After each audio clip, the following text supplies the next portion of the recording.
Device का उपयोग बम के रूप में किया गया, तो ये संभव नहीं है क्या कि किसी भी डिवाइस के आंकड़ों में हम फेरबदल न कर सकें? जो परिणाम सामने आए हैं वो चौंकाने वाले आए हैं, और जितने राजनीतिक दल हैं वो सबके अनुभव हैं।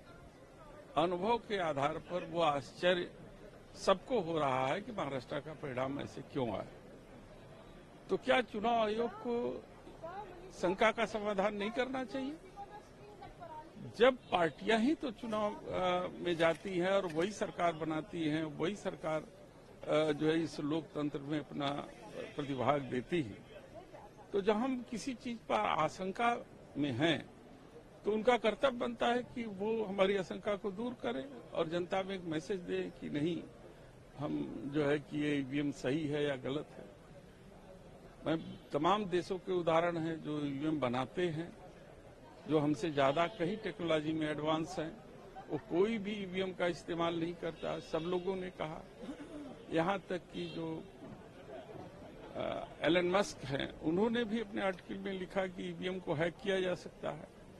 तो जब सारे विज्ञान और सारे शंकाएं ईवीएम के ऊपर है, तो देश के सबसे बड़े लोकतंत्र तांत्रिक देश में इस शंका का समाधान होना आवश्यक है। लेकिन सर, सुप्रीम कोर्ट में कल एक PIL डाली गई थी जिसमें कि सुप्रीम कोर्ट ने उसको खारिज भी किया है और ये कहा है कि चुनाव जीतते वक्त में ईवीएम के सवाल नहीं उठे, हार रहे हैं तो सवाल उठाए गए हैं। हमारे राष्ट्रीय अध्यक्ष ने कहा कि हम 80 सीट भी जीत जाएं, तब भी मेरा सवाल ईवीएम पे रहेगा। उन्होंने तो स्पष्ट कहा है और हम लोगों की यही स्टैंडिंग है। सर, एक सवाल संभल से है, तो के खिलाफ FIR दर्ज की गई है, बहुत सारे लोग हिरासत में लिए गए हैं। पुलिस दावा कर रही है कि सिचुएशन धीरे धीरे नॉर्मल हो रहा है। देखिए, पुलिस एक तंत्र के रूप में काम कर रही है और वो तंत्र सरकार के हाथ में है। तो जैसे जैसे तंत्र काम करता रहेगा वैसे वैसे पुलिस का बयान भी आता रहेगा।